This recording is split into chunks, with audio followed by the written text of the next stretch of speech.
महाजंग को दुनिया या तो रूस के चश्मे से देख रही है या फिर यूक्रेन के नजरिए से, और इसलिए इसमें रूस और यूक्रेन की जीत या फिर हार ढूंढी जा रही है। लेकिन इस पूरे सीन में एक तीसरा पक्ष भी है और वो है अमेरिका। युद्ध के बीच अमेरिकी जिस नीति के साथ आगे बढ़ रहा है उसे देखकर अब दुनिया के बड़े बड़े थिंक टैंक कह रहे हैं कि जंग पुतिन जीते या ज़ेलेंस्की, दोनों ही सूरतों में असल जीत बाइडेन की होगी। कैसे, ये आपको इस रिपोर्ट में दिखाते हैं।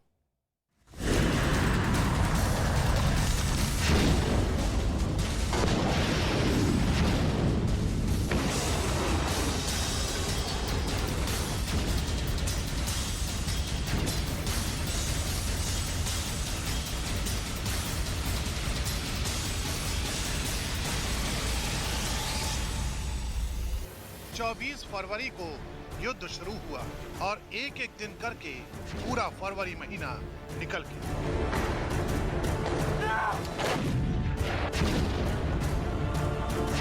रूस के बम बारूद और मिसाइल हमलों के बीच मार्च के पूरे 31 दिन भी आंखों के सामने एक एक कर गुजर गए।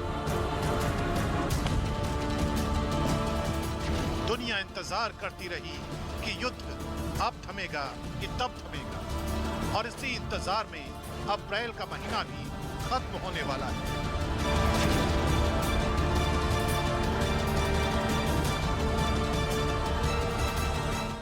अब सवाल ये कि यह महायुद्ध कब तक चलेगा? क्या जब तक युद्ध का नतीजा नहीं निकलता तब तक यूक्रेन की धरती रूस के गोलों से दहलती रहेगी? 24 फरवरी से लेकर अब तक युद्ध की जो स्थिति बनी है वो इस ओर इशारा करती है कि फिलहाल ये महाजंग एक तलवार की धार पर टिकी है, यानी आने वाले दिनों में यह युद्ध किसी भी ओर मुड़ सकता है। मतलब ये कि अभी तक की स्थिति बताती है कि युद्ध में विजेता रूस भी हो सकता है या फिर जंग की बाजी यूक्रेन के हाथ भी लग सकती है। लेकिन इन दोनों ही स्थिति में असल जीत अमेरिका की ही मानी जाएगी। कैसे, अब वो समझिए। युद्ध में अगर यूक्रेन की जीत होती है तो ये साफ साफ अमेरिका की जीत मानी जाएगी, और अगर इस जंग में रूस जीता तो वो जंग को जीतने तक इतना ताकतवर नहीं रह जाएगा कि वो इसका जश्न मना सके। 24 फरवरी को जब युद्ध की शुरुआत हुई तो इस जंग को लेकर सबसे बड़ी चिंता जो बाइडेन की ही थी। तब बाइडेन प्रशासन को ये डर था कि कहीं जंग विश्व युद्ध की वजह न बन जाए या फिर दुनिया के ऊपर परमाणु युद्ध का खतरा न बढ़ा दे। लेकिन अब जंग के 2 महीने बाद अमेरिका की ये चिंता दूर हो गई है और अमेरिका की बेफिक्री के संकेत उसके बयानों से भी मिल रहे हैं। जहां तक जंग को लेकर रूसी मकसद की बात आती है, रूस इसमें पूरी तरह से फेल साबित हुआ है। यूक्रेन बढ़त बना रहा है। रूस का सबसे बड़ा मकसद था कि वो यूक्रेन को रौंद डाले, उसकी स्वतंत्रता को खत्म कर दे।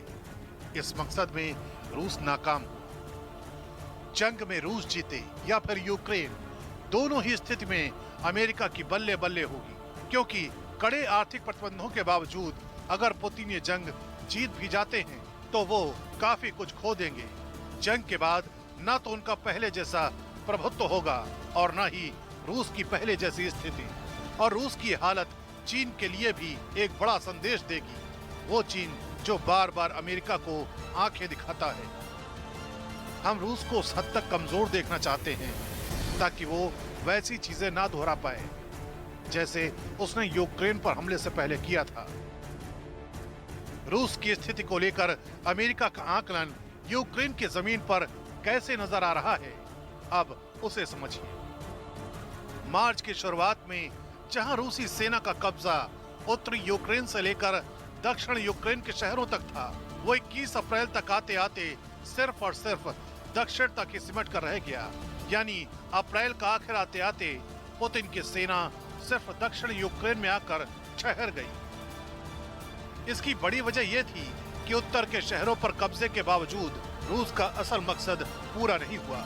ये मकसद तब पूरा होता अगर रूसी सेना राजधानी कीव पर कब्जा कर लेती, लेकिन पुतिन का ये सपना अधूरा है और अब इस सपने की भरपाई के लिए रूस यूक्रेन के दक्षिण पर कब्जे की तैयारी कर रहा है।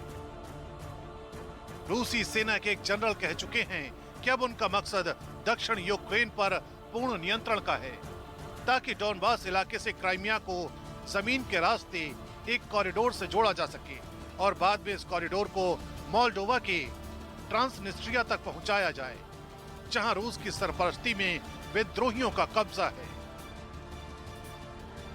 दुनिया को दिखाने के लिए पुतिन भले ही डोनबास पर कब्जा करके उसे क्राइमिया से जोड़ दे या फिर इसे अपनी युद्ध की उपलब्धि बता दे, लेकिन इतने बड़े युद्ध का ये परिणाम कम से कम पुतिन की जीत तो कतई नहीं कहलाएगा। सवाल ये उठेंगे कि क्या पुतिन ने अरबों रुपए खर्च करके यह युद्ध सिर्फ डोनबास जीतने और उसे क्राइमिया तक मिलाने के लिए लड़ा था? युद्ध में यूक्रेन की मदद के लिए कई देश आगे आ रहे हैं। ऑस्ट्रेलिया की ओर से 20 बुशमास्टर गाड़ियां यूक्रेन की मदद के लिए पहुंच गई हैं। इन गाड़ियों का इस्तेमाल करते हुए एक वीडियो भी ऑस्ट्रेलिया ने जारी किया है। बुशमास्टर 10 सैनिकों को एक जगह से दूसरी जगह पहुंचा सकता है। ऑस्ट्रेलिया ने अब तक यूक्रेन को 191 मिलियन की सैन्य मदद दी है। ऑस्ट्रेलिया ने यूक्रेन को 6 आर्टिलरी गन देने की भी घोषणा की है। तो 20 बुशमास्टर यूक्रेन पहुंच गए हैं। यूक्रेन की मदद कई गाड़ियां कर रही है और सैन्य क्षमता को बढ़ा रही हैं। हम देख रहे हैं कि पिछले 63 दिनों से आज 64वां दिन है युद्ध का। कई देशों से लगातार यूक्रेन को मदद मिल रही है।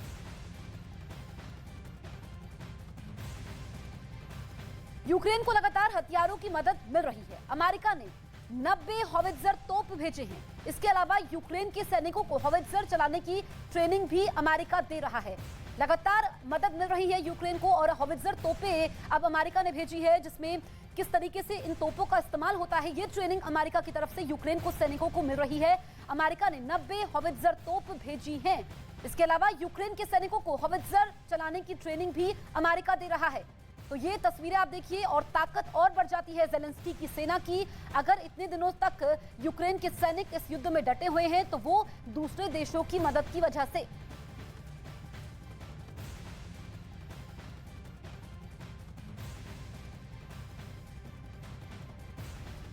तो यूक्रेन और रूस के बीच पिछले 64 दिनों से जंग जारी है। यूक्रेन पर रूस लगातार बमबारी कर रहा है। यूक्रेन के कई शहरों को रूसी सेना ने अपना निशाना बनाया है। रूसी सैनिक यूक्रेन के शहरों को अपने कब्जे में ले रहे हैं या उसे खंडर बना रहे हैं। रूस ने यूक्रेन के कई शहरों पर कब्जे का दावा किया है। आइए आपको मैप के जरिए समझाते हैं कि यूक्रेन के कौन कौन से शहरों पर रूस ने कब्जा कर लिया है। और अब हम आपको मैप के जरिए देखिए समझाएंगे कि ऐसे कौन कौन से इलाके हैं जिस पर कब्जा किया गया है। ये आप देखिए, ये पूरा मैप है और इसमें अगर हम देखें तो ये खेरसों है, ये वो इलाका है जिस पर कब्जा पूरी तरीके से हो चुका है। इसके अलावा लुहांस्क और डोनेत्स्क पर रूसी सेना ने पूरी तरीके से कब्जा कर लिया है। लड़ाई जो है अब कीव तक जा पहुंची है, लेकिन कीव पर कब्जे की कोशिशें लगातार हो रही है। आप देख रहे हैं कि वहां पर आसमान से भी बम गिराए जा रहे हैं, जमीन के माध्यम से भी वहां पर लगातार सैनिक डटे हुए हैं। अब ये देखिए जापोरिजिया, इस पर पहले रूस ने कब्जा कर लिया था, लेकिन अगर हम बात करें खेरसोन और खार्किव शहरों पर तो वहां पर अभी हमले तेज हो चुके हैं। ये है खेरसोन, ये वो शहर है जहां पर इस वक्त पुतिन के सैनिक जबरदस्त बमबारी कर रहे हैं और वहां के लोग जबरदस्त हमले इस वक्त झेल भी रहे हैं। और दूसरी तरफ अगर हम देखें तो परमाणु हमले की धमकी भी दी है। डोनेत्स्क ये वो इलाका जिस पर कब्जा हो चुका है। इसके अलावा अगर हम बात करें मारिउपोल की, हम बात करें मेलिटोपोल की और खेरसोन, यहाँ पर हमले तेज हो चुके हैं। लेकिन जिस तरह से अभी हम देखें, क्योंकि कीव ये राजधानी है यूक्रेन की, अभी तक पुतिन की सेना यहाँ पर कब्जा नहीं कर पाई है, लेकिन भारी तबाही वहां पर देखने को मिली है। और ये कहा जा सकता है कि ज़ेलेंस्की की सेना पुतिन की सेना का डटकर मुकाबला कर रही है और वहां पर जबरदस्त तबाही भी देखने को मिल रही है। मारिउपोल से भी बड़ी तबाही सिर्फ यूक्रेन में नहीं बल्कि बाकी यूरोप में भी दिख सकती है। पुतिन तो पहले ही परमाणु हथियारों की तरफ इशारा कर चुके हैं। वैसे बड़ी खतरनाक वार्निंग ईरान के एक पत्रकार ने भी दी है। ये पत्रकार यूक्रेन का दौरा करके लौटे हैं। आपको उनकी ग्राउंड रिपोर्ट जरूर देखनी चाहिए, क्योंकि इससे पता चलेगा कि यूक्रेन की जंग कब खत्म होगी और क्या इसके लिए एक और बड़ा युद्ध करना होगा। बहुत गौर से देखिएगा ये रिपोर्ट, क्योंकि ईरान के इस पत्रकार की बातों से वर्ल्ड वॉर के खतरे की बू आ रही है।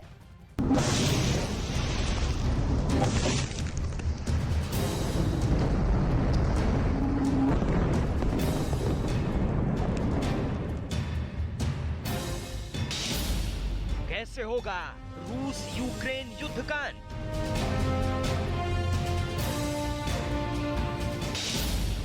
क्या विश्व युद्ध से रुकेगा यूक्रेन युद्ध? जेलेंस्की के लिए कौन लेगा पुतिन से पंगा?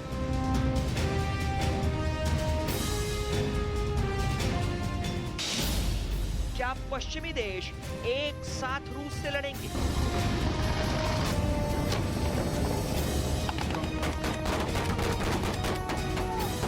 दो महीने से भी ज्यादा वक्त से चल रहे यूक्रेन युद्ध का अंत एक बड़े युद्ध से हो सकता है। अगर पुतिन को यूक्रेन पर हमला करने से रोकना है तो इसके लिए पश्चिमी देशों को युद्ध करना होगा। अगर यूरोप में शांति चाहिए तो जंग जरूरी है।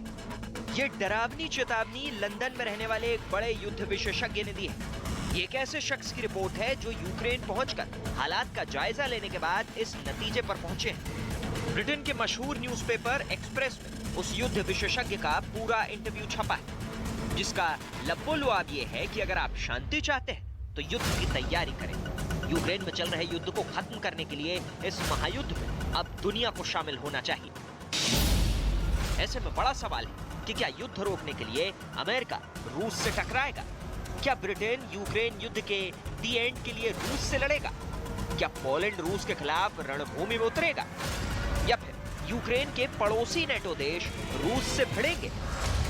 ये सवाल इसलिए भी काफी अहम हो जाता है क्योंकि रूस यूक्रेन युद्ध की आंच अब पूरे यूरोप, या कहें क्योंकि रूस ने ब्रिटेन को धमकी दी है कि अगर यूक्रेन को रूस पर हमले के लिए उकसाया तो ब्रिटेन को भी माकूल जवाब दिया जाएगा।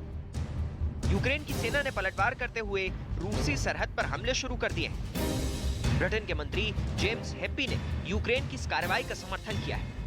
ब्रिटेन के इस कदम से बौखलाकर रूस ने धमकी दी है। रूस का कहना है कि वो ब्रिटेन समेत नेटो देशों में सैन्य स्थलों पर हमला कर सकता है।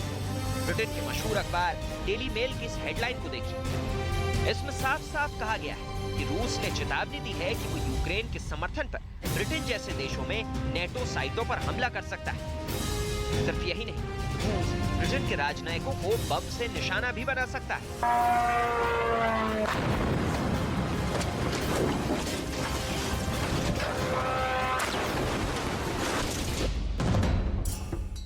रूस की चेतावनी उस वक्त और बड़ी हो जाती है जब अमेरिका के पेंटागन प्रमुख का यह बयान सामने आता है कि रूस के खिलाफ यूक्रेन को हथियारबंद करने के लिए पश्चिमी देशों को युद्ध की रफ्तार से आगे बढ़ना चाहिए।